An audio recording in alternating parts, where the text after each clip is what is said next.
It's wishing time! Here are some more significant things that you haven't seen yet in previews, or may have forgotten about in the launch patch notes. In PvP, an issue was fixed where teammates would auto-res despite being in the middle of being res. I know that happened a lot in Showdown. In Lake of Shadows, you can no longer jump directly into the boss arena and skip the dam section. That's an old one. In Warden of Nothing, Treasure Room soft locking should now be fixed. Also an old one. The heart in Last Wish will now be where you dunk it instead of off to the right. A funny one. And remember that oracle sound when you were approaching Kylie's door? That's finally gone after being around since early 2021. Swords will convey better reticle information for charge state and recharge delay, as well as a slew of fixes.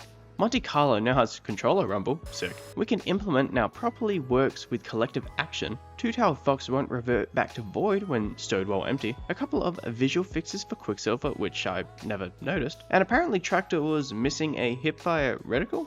Deep sight weapons now dismantle as quickly as normie weapons. An issue was fixed that prevented you from sliding after blinking rapidly. Didn't know your eyes were that powerful.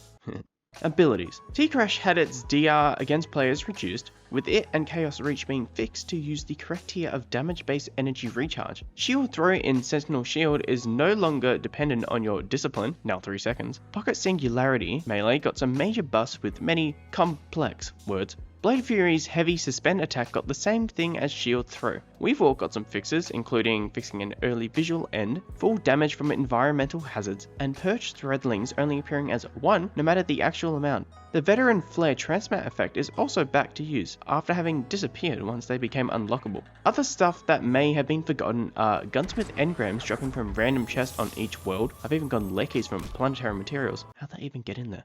Vault from Orbit is here, but you're also able to access the vault on any destination.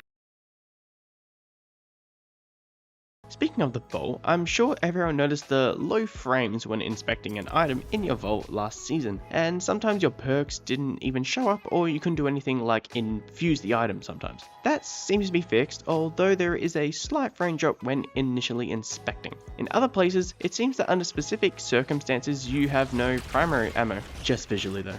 That sucks, I thought I had infinite. Also feet, they still exist by the way, funny.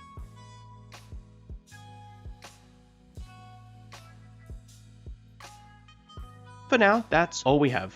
Expect videos that are actually related to gameplay and gear in the near and far future, because there is a lot of new, returning, and cool stuff this season, with lots of fun build potential. Thanks for sticking around, and I hope this helped, and if it did, why not consider dropping a like or even a sub to show your support. You can always unsub later if you feel like it. The button doesn't hurt, I swear. Anyway, that's all from me. Enjoy the season, and especially the coil.